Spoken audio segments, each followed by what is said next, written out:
Sa isang mataong lungsod kung saan ang mga gusali ay nagtataasang parang walang katapusang hagdan patungo sa langit, at ang mga tao ay laging nagmamadali na tila may hinahabol na hindi na nila maalala. Naroon ang isang batang babae na tahimik lang na nakikipaglaban sa sarili niyang mundo.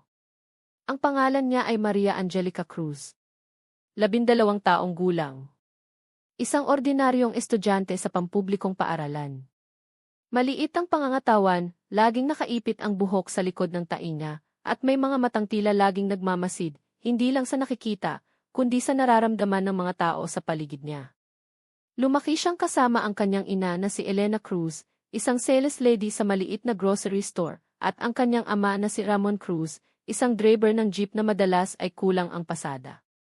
Hindi marangya ang buhay nila, pero puno ng aral at pagmamahal.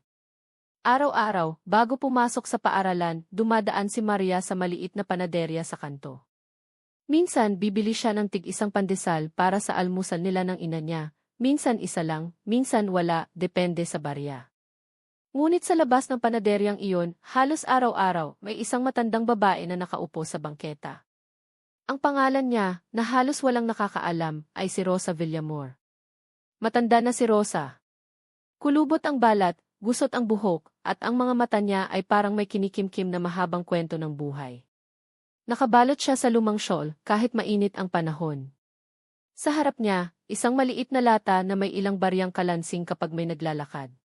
Pulubi, ayon sa paningin ng marami. Isa lang sa mga mukhang bahagi na ng tanawin ng lungsod, nakikita pero hindi pinapansin. Ngunit para kay Maria, may kakaiba kay Rosa. Hindi siya palahingi. Hindi siya sumisigaw. Tahimik lang siyang nakaupo, minsan nakatingala sa langit, minsan nakapikit, minsan nakangiti sa mga batang dumaraan. At tuwing magtatagpo ang kanilang mga mata, palaging may mahinang tango si Rosa, isang pasasalamat kahit wala pang ibinibigay. Isang umaga, malamig ang hangin kahit tirik ang araw.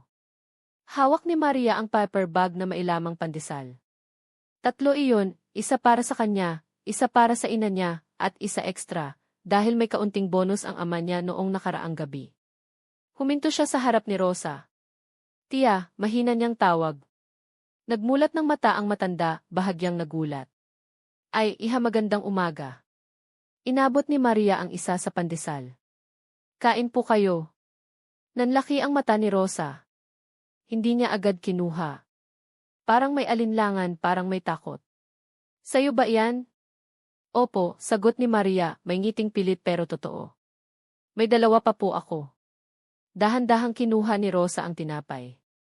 Nanginginig ang kamay niya. Salamat, iha." Hindi na nagtagal si Maria.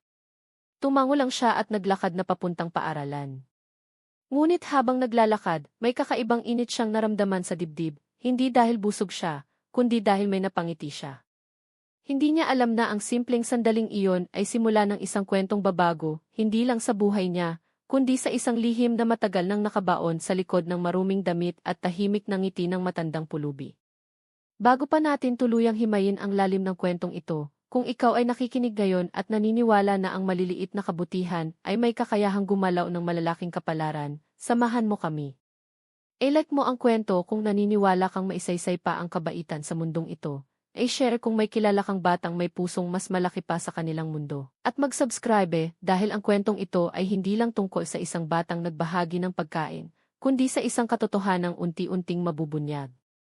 Lumipas ang mga araw. Naging bahagi na ng umaga ni Maria ang pagdaan kay Rosa. Hindi palaging may dala siyang pagkain, pero palagi siyang bumabati. Minsan, uupo siya saglit kapag maaga pa, at makikinig sa mga kwento ng matanda, mga kwentong tila pira-piraso, pero puno ng lalim. "Dati, iha," minsang sabi ni Rosa habang nakatingin sa dumadaang mga sasakyan, "akala ko, kapag marami kang pera, hindi ka na masasaktan."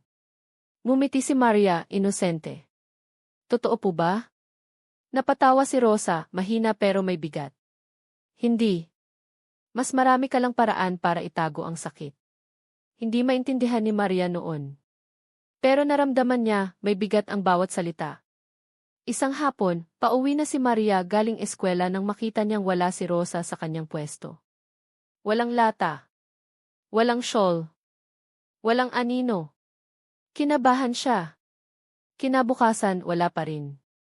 Sa ikatlong araw, umuulan ng malakas. Bitbit ni Maria ang maliit na payong, basang-basa ang medyas. At doon, sa gilid ng panaderya, nakita niya si Rosa, nakahiga, nanginginig, basang-basa, hawak ang dibdib. "Tia," sigaw ni Maria. Lumuhod siya sa tabi ng matanda. Mainit ang noo ni Rosa. Hirap huminga. Nangingitim ang labi. "Tulong iha," halos pabulong na sabi ng matanda. Walang nag-iisip si Maria. Hindi niya inisip kung mababasa siya, kung mapapagalitan siya ng ina niya, o kung may tutulong sa kanya. Hinawakan niya ang kamay ni Rosa at sumigaw. "Tulong po! May sakit po siya."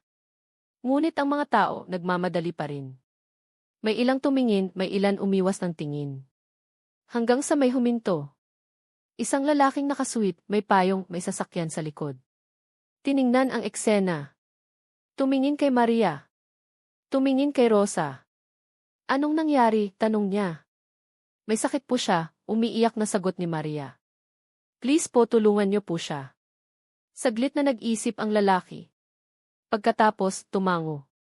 "Isasakay natin siya." At sa sandaling iyon, hindi alam ni Maria na ang pag-iyak niya sa ulan ay isa ring susi, isang hakbang palapit sa lihim na matagal nang itinatago ni Rosa Villamor.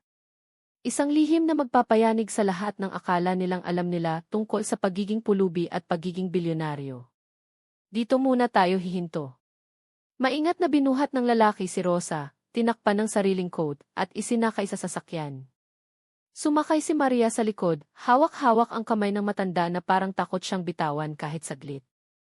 Nanginginig pa rin si Rosa, pero bahagyang bumukas ang mga mata niya nang maramdaman ang init ng palad ng bata.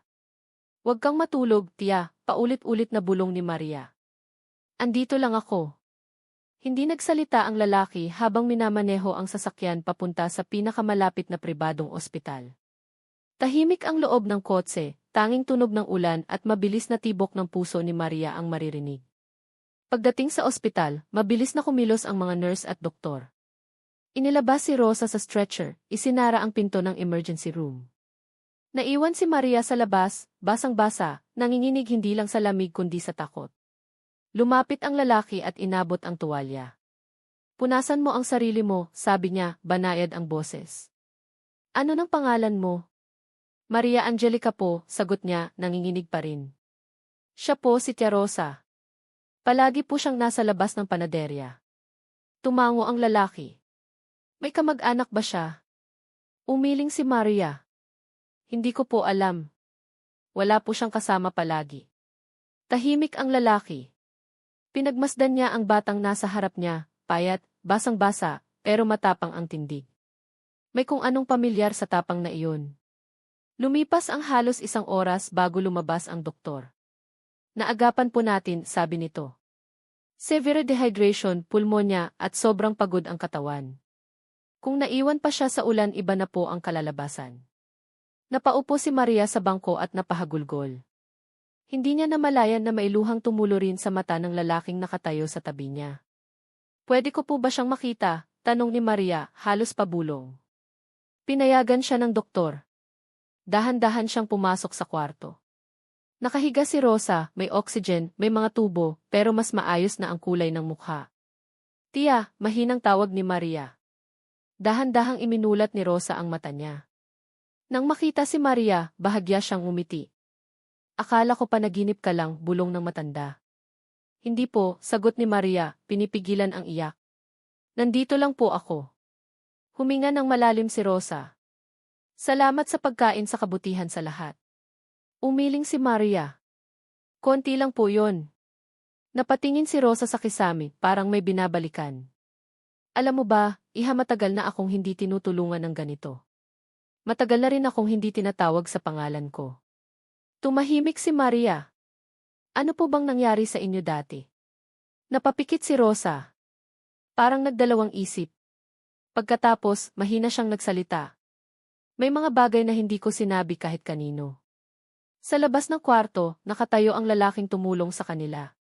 Narinig niya ang huling sinabi ni Rosa. Parang may gumalaw sa loob niya, isang pakiramdam na hindi niya maipaliwanag. Kinabukasan, dumalaw muli si Maria, kasama ang kanyang ina na si Elena. Nagulat si Elena sa laki ng ospital at sa kwarto ni Rosa. Anak, sino ang nagbayad nito? Bulong ng ina. Hindi sumagot si Maria. Hindi niya rin alam. Maya-maya, bumukas ang pinto. Pumasok ang lalaking nakasweet. Ngumiti siya kay Maria. Hello ulit, sabi niya. Ako nga pala si Victor Ramirez. Nanlaki ang mata ni Elena. Kilala niya ang pangalang iyon. Isang malaking negosyante. Madalas lumalabas sa balita. Salamat po, agad sabi ni Elena, yumuko. Kung hindi po dahil sa inyo. Yumiling si Victor. Kung hindi dahil sa anak ninyo, wala tayong pag-uusapan ngayon. Tumingin siya kay Rosa. Tahimik ang matanda, nakatingin rin sa kanya. At sa sandaling iyon, parang may kumislap sa mga mata ni Rosa, isang titig na hindi pang pulubi. Isang titig na puno ng alaala, talino at bigat ng isang buong buhay. Matagal na rin, mahina ngunit malinaw na sabi ni Rosa, mula nang may tumingin sa akin na parang tao pa rin ako. Napahinto si Victor. Parang may humigpit sa dibdib niya. Lumapit siya ng dahan-dahan. Magpapahinga muna kayo, sabi niya. Ako na ang bahala sa gastusin. Paglabas nila ng kwarto, hindi mapakali si Victor. May kung anong hindi tugma. Ang pananalita ni Rosa, ang tindig kahit nakahiga, ang paraan ng pagtingin, hindi iyon karaniwan. Kinabukasan, nagpadala si Victor ng pribadong nurse. Mas maayos na pagkain. Mas kumpletong gamutan. At sa ikatlong araw, habang nag-iisa si Victor sa loob ng kwarto ni Rosa, biglang nagsalita ang matanda. Hindi mo ba ako nakikilala? Tanong niya. Nanlaki ang mata ni Victor. Ano po? Ngumiti si Rosa, hindi na mahina, hindi na pagod. Isang ngiting matagal nang nakalimutan ng mundo. Ako si Rosalinda Villamor, sabi niya. Dating sisi ng Villamor Holdings. Parang gumuho ang mundo ni Victor. Impossible. Ang Villamor Holdings, isa sa pinakamalalaking kumpanya noon. Biglang naglaho 10 taon na ang nakalipas matapos ang isang malaking iskandalo at pagkawala ng may-ari. Ikaw yung nawala, halos pabulong na sabi ni Victor. Tumango si Rosa. At pinili kong mawala. Tahimik ang kwarto. Sa labas, patuloy ang ingay ng ospital. Ngunit sa loob, may isang lihim na tuluyang nabuksan, isang lihim na nagsimula sa pandesal, sa ulan, at sa kabutihan ng isang batang babae. At hindi pa rito nagtatapos ang kwento. Nanatiling nakatayo si Victor sa gitna ng kwarto, parang nakapako ang mga paa. Ilang ulit niyang narinig ang pangalang iyon sa mundo ng negosyo, Rosalinda Villamor. Isang babaeng hinahangaan, kinatatakutan at kalaunan pinagtakpan ng katahimikan. Ang biglang pagkawala niya ang nagpagalaw sa buong industriya noon. At paano, tanong ni Victor, pilit pinapakalma ang boses. Paano kayo nauwi sa ganoong kalagayan? Huminga ng malalim si Rosa, si Rosalinda at ipinikit ang mga mata. Kapag masyado kang mataas, Victor, masakit ang pagbagsak. At minsan ikaw mismo ang pipili ng pagbagsak na yon. Umupo si Victor sa tabi ng kama. Tahimik siyang nakinig, walang negosyo, walang kalkulasyon, tao lang. May mga desisyon akong ginawa, simulang kwento ni Rosalinda. May mga taong pinagkatiwalaan ko. At may isang gabing akala ko'y kayang bilhin ng pera ang katahimikan. Nagkamali ako. Ikinuwento niya kung paano siya pinagtaksilan ng sariling board, kung paanong may isinangkot sa kanya sa eskandalong hindi niya ginawa, at kung paano, sa gitna ng kaguluhan, pinili niyang umatras, hindi para tumakas, kundi para mabuhay. Akala ko, mahina niyang sabi, kung iiwan ko ang lahat, pangalan, pera, kapangyarihan, makakahanap ako ng kapayapaan. Pero ang kapayapaan pala may presyo rin. Tahimik si Victor. Bakit hindi kayo bumalik? Dahil sa hiya, sagot ni Rosalinda. At dahil sa takot. Unti-unti nawala ang lahat. Hanggang sa ako na lang at ang lansangan. Sa labas ng ospital, dumating si Maria kasama ang kanyang ina. Hawak ni Maria ang isang maliit na lalagyan ng lugaw na siya mismo ang nagluto. Tia Rosa, masigla niyang tawag pagpasok, may dala po akong. Natigilan siya nang makita si Victor na seryoso ang mukha, at si Rosa na may kakaibang katahimikan sa mata. Anak, mahinang tawag ni Rosa, halika. Lumapit si Maria. Hinawakan ni Rosa ang kamay niya, mahigpit, may pasasalamat. Alam mo ba, sabi ni Rosa, kung hindi dahil sa'yo baka tuluyan na akong nawala. Hindi lang sa mundo, kundi sa sarili ko. Napakunot noo si Maria. Ginawa ko lang po ang tama. Ngumiti si Rosa. Iyon mismo ang bihira. Tumingin si Victor kay Maria. Sa murang edad, may taglay ang batang ito na hindi niya madalas makita kahit sa matatanda, kusang kabutihan, walang hinihinging kapalit. Kinagabihan, hindi makatulog si Victor. Bumalik sa isip niya ang mukha ni Maria sa ulan, ang tinig ni Rosa sa kama, at ang bigat ng katotohanan. Kinaumagahan, gumawa siya ng desisyon. Ipinatawag niya ang mga abogado niya. Tahimik, walang media. Inumpisahan ang proseso ng pag-verify sa pagkatao ni Rosalinda Villamor. Habang iyon ay nangyayari, nanatili si Rosa sa ospital. Araw-araw, dinadalaw siya ni Maria. Binabasahan ng libro, kinukwentuhan ng paaralan, ng mga simpleng bagay, kung paanong may kiss siya, kung paanong nanalo ang kaklase niya sa patintero. At sa bawat araw, unti-unting bumabalik ang sigla ni Rosa. Isang hapon, tinanong niya si Maria, ano ang pangarap mo, iha? Nag-isip si Maria. Gusto ko pong maging teacher. Para po walang batang magugutom habang nag-aaral. Napapikit si Rosa. May tumulo na luha. Sa parehong oras, nakumpirma ng mga abogado ang lahat. Tutu. Buhay si Rosalinda Villamor. At ang lahat ng dokumentong magpapatunay ng kanyang pagkatao, nakatago pero buo. Humarap si Victor kay Rosa isang gabi. May kakayahan na kayong bumalik, sabi niya. Sa pangalan niyo. Sa yaman niyo. Sa lahat. Tahimik si Rosa. Matagal. Hindi ko alam kung gusto ko pang bumalik, sagot niya. Pero alam kong ayokong manatiling ganito lang. Tumingin siya kay Victor. At alam kong may utang akong hindi mababayaran kahit ng buong kumpanya ko. Tumayo siya ng bahagya at humarap kay Maria na nagdodrawing sa sulok. Sa batang yan, sabi ni Rosa. Doon ko gustong magsimula ulit. Sa sandaling iyon, hindi pera ang gumalaw sa mundo, kundi konsensya, alaala, at isang kabutihang nagsimula sa simpleng pagkain. At ang mga susunod na araw ay magdadala ng mga tanong, pagsubok, at mga taong ayaw payagang mabunyag ang katotohanan. Dahil hindi lahat ay matutuwa sa pagbabalik ng isang pangalang minsang binura ng mundo. Hindi naging tahimik ang mga sumunod na araw. Habang unti-unting lumalakas ang katawan ni Rosa, unti-unti namang gumigising ang mga multong matagal ng inilibing. May mga tawag na pumapasok kay Victor sa 10 oras ng gabi. Mga numerong hindi nakasave. Mga tinig na malamig, diretso at walang pagbati. Alam naming buhay siya. Sa bawat tawag, mas tumitibay ang hinala ni Victor, hindi magiging madali ang pagbabalik ni Rosalinda Villamor. Maraming taong yumaman sa pagkawala niya. Maraming lihim ang nanatiling lihim dahil wala na raw ang babaeng may alam. Isang umaga, nadatna ni Maria si Rosa na tahimik na nakaupo sa tabi ng bintana ng ospital, nakatanaw sa labas. May hawak siyang lumang panyo, kupas, halos punit na sa gilid. Kay mama ko po yan, biglang sabi ni Rosa, na parang nabasa ang isip ng bata. Noong bata pa ako, kapag natatakot ako ito ang binibigay niya. Umupo si Maria sa tabi niya. Natakot po ba kayo noon? Ngumiti si Rosa, pero hindi umabot sa mata. At mas natakot ako nang matuto akong huwag ipakita. Tahimik si Maria. Hindi siya sanay sa malalaking salita, pero ramdam niya ang bigat. Dahan-dahan niyang hinawakan ang kamay ni Rosa, gaya ng unang beses nilang nagkita. Hindi na po kayo mag-isa, sabi niya. Sa sandaling iyon, may pumasok na nurse. May bisita po kayo. Pumasok ang isang lalaking naka-Amerikana, may dalang folder. Maayos ang tindig, pero may kaba sa mata. Ako po si Attorney Delgado, pakilala niya. Kinatawan po ng ilang dating kasosyo. Nanigas si Rosa. Parang bumalik ang sakit, hindi sa katawan, kundi sa alaala. Wala na akong kasosyo, malamig niyang sagot. Umiti ang abogado, isang ngiting sanay sa negosasyon.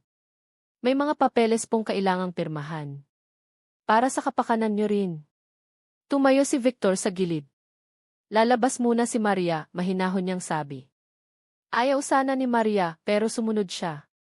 Nang magsara ang pinto, bumigat ang hangin. Hindi kayo pwedeng bumalik, diretsong sabi ni Delgado.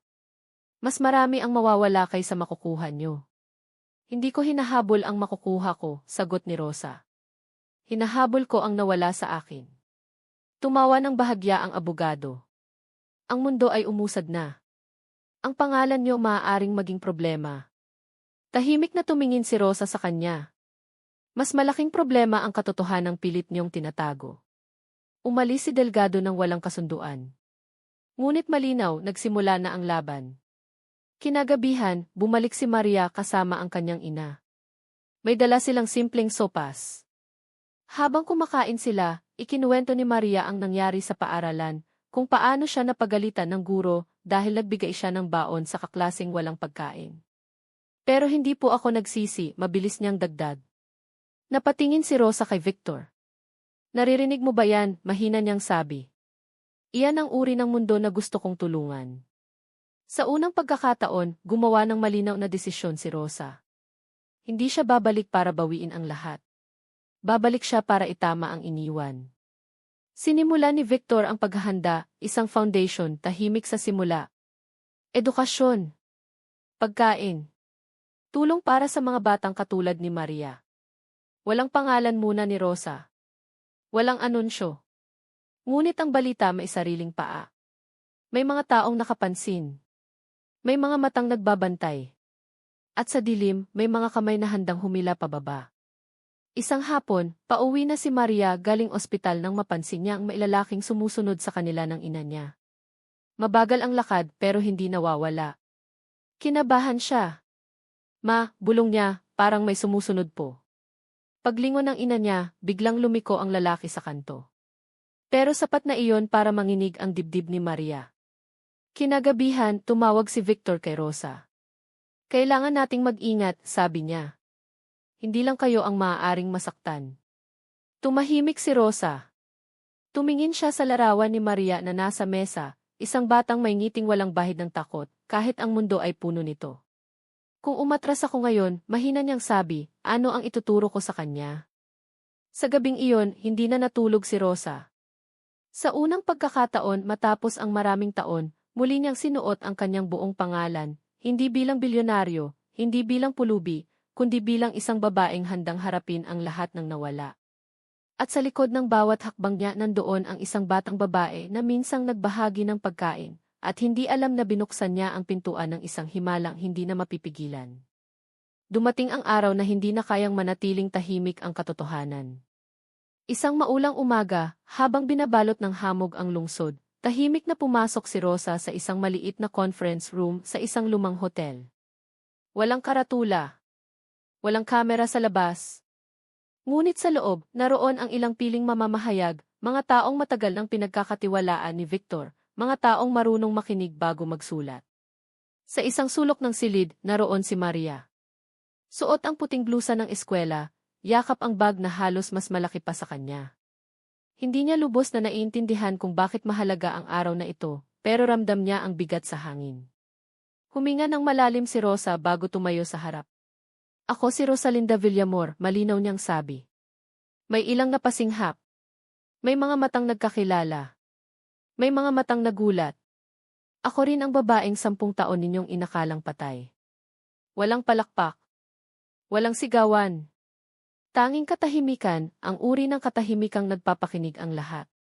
Ikinuwento ni Rosa ang lahat. Ang pagtataksil. Ang pagkawala. Ang mga taon sa lansangan. Kung paano siya naging isang anino sa sarili niyang lungsod. At kung paano isang batang babae ang nagpaalala sa kanya kung sino siya noon at kung sino pa rin siya ngayon. Hindi niya binanggit ang mga pangalan ng kaaway. Hindi pa. Pero malinaw ang mensahe. Hindi ako bumalik para maghiganti, sabi niya. Bumalik ako para itama ang mga nasira at para ipaalala na ang kabutihan ay hindi nawawala kahit gaano katagal itong yurakan. Pagkatapos ng press conference, nagsimula ang unos. Lumabas ang balita. Lumabas ang mga tanong. Lumabas ang mga taong matagal nang nagtatago. May mga kumpanyang biglang bumagsak ang halaga. May mga dating kaalyado na biglang naglaho. At kasabay noon, dumami rin ang banta. Isang gabi, habang pauwi sina Maria at ang kanyang ina mula sa ospital, Tumigil ang isang itim na sasakyan sa gilid ng kalsada. Bumaba ang isang lalaki.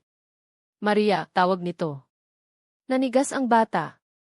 Bago pa siya makalapit, dumating ang isang motorsiklo at huminto sa pagitan nila. Si Victor. Hindi kayo dapat nandito, malamig niyang sabi. Umalis ang lalaki nang walang salita, pero malinaw ang babala. Kinabukasan, kinausap ni Rosa si Maria sa isang tahimik na silid. May mga panahong magiging mahirap, sabi niya. At may mga taong susubok takutin tayo. Natakot si Maria, pero hindi siya umatras. Kung natakot po kayo noon at hindi kayo sumuko, kaya ko rin po. Napapikit si Rosa, at sa unang pagkakataon, umiyak siya sa harap ng bata. Sa mga sumunod na linggo, unti-unting lumitaw ang mga dokumento. Mga kontratang peke. Mga pirma. Mga perang nilihis.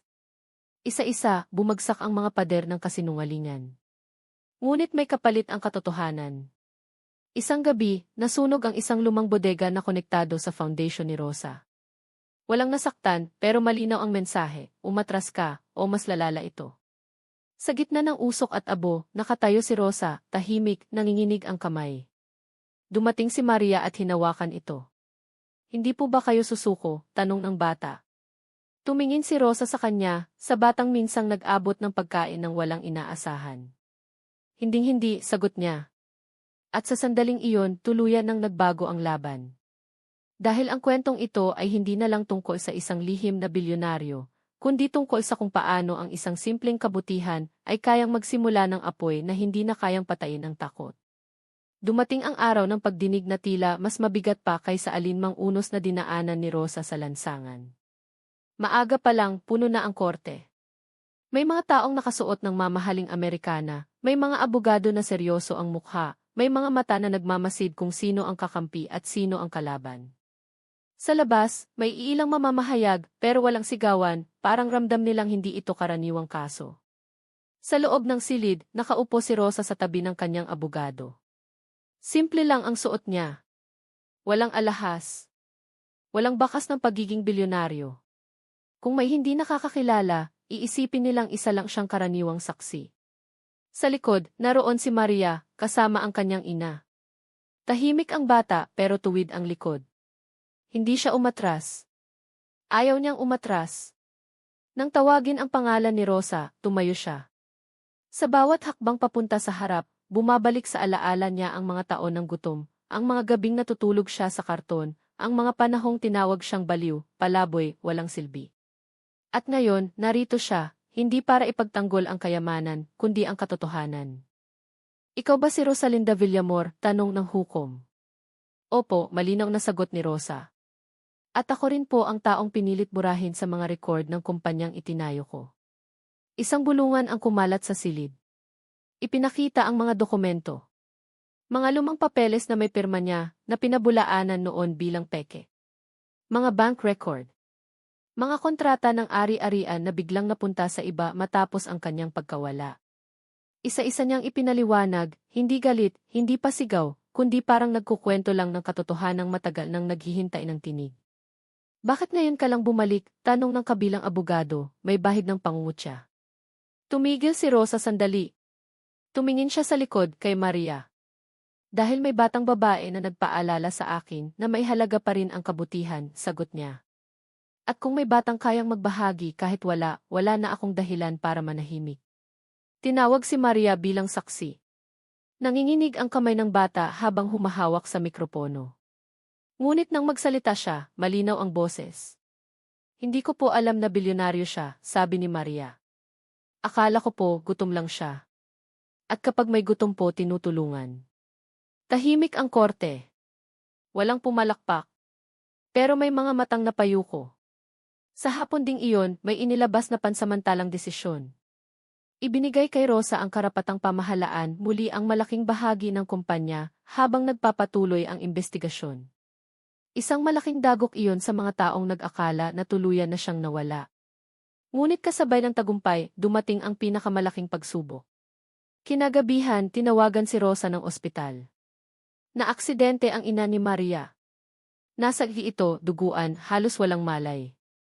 Isang hit and run, sabi ng pulis. Walang plaka. Walang saksi. Napaupo si Rosa sa sahig ng ospital. Sa lahat ng pinagdaanan niya, ngayon lang siya natakot ng ganito, hindi para sa sarili, kundi para sa batang minsang nagligtas sa kanya nang hindi niya namamalayan. Kasalanan ko to, pabulong niyang sabi. Hinawakan ni Maria ang kamay niya. Hindi po. Kung natakot po tayo, sila po ang mananalo. Tumulo ang luha ni Rosa. Doon niya napagtanto, ang laban na ito ay hindi na tungkol sa nakaraan. Tungkol na ito sa kung anong klaseng mundo ang iiwan nila sa batang nasa harap niya.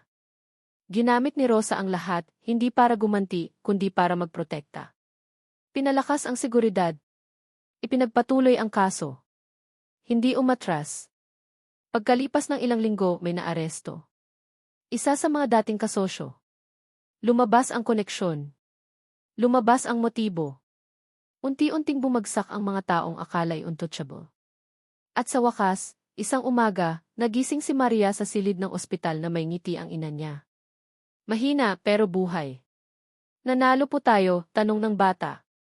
Umupo si Rosa sa tabi ng kama. Hindi pa tapos ang lahat. Pero ligtas ka na. At minsan sapat na muna iyon. Lumipas ang mga buwan. Itinatag ni Rosa ang isang foundation, hindi sa kanyang pangalan, kundi sa pangalan ni Maria. Isang foundation para sa mga batang nagbibigay kahit kulang. Para sa mga taong mabuti kahit walang nanonood. Nagpatuloy si Maria sa pag-aaral. Hindi siya yumaman sa luho, pero yumaman siya sa pagkakataon. At tuwing may tinatanong kung paano nagsimula ang lahat, iisa lang ang sagot niya. Isang tinapay po. Isang gutom. Isang desisyong hindi ko po pinag-isipan. At si Rosa, sa tuwing makikita niya ang mga batang tinutulungan ng foundation, naaalala niya ang araw na siya ay isang pulubi, at ang batang nagbigay sa kanya ng pagkain. Dahil minsan, ang tunay na yaman ay hindi minamana, hindi binibili at hindi ninanakaw. Ito'y ipinapasa sa isang simpleng kabutihang loob na kayang baguhin ang kapalaran ng higit sa isang buhay. At dito nagtatapos ang kwento, hindi sa puntong nawala ang kahirapan sa mundo, at hindi rin sa puntong naging perpekto ang lahat. Nagwakas ito sa isang simpleng katotohanan. May isang batang babae na piniling magbahagi kahit kapos. May isang matandang pulubi na nagbalik hindi bilang makapangyarihan, kundi bilang tao. At may isang kabutihang loob na nag-ugnay sa dalawang buhay na hindi kailanman dapat nagtagpo. Hindi naging bayani si Maria dahil sa gantimpala. Hindi bumalik si Rosa dahil sa paghihiganti. At hindi na bago ang mundo sa isang iglap. Ngunit may mga pusong nagising. May mga buhay na naligtas. At may isang aral na nanatili.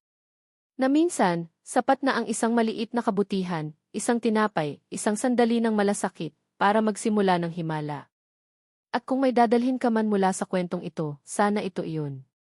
Hindi mo kailangang maging mayaman para magbigay. Kailangan mo lang maging totoo. Dahil ang kabutihan, kahit maliit, ay laging may kapangyarihang bumalik at baguhin ang kapalaran ng higit sa isang buhay.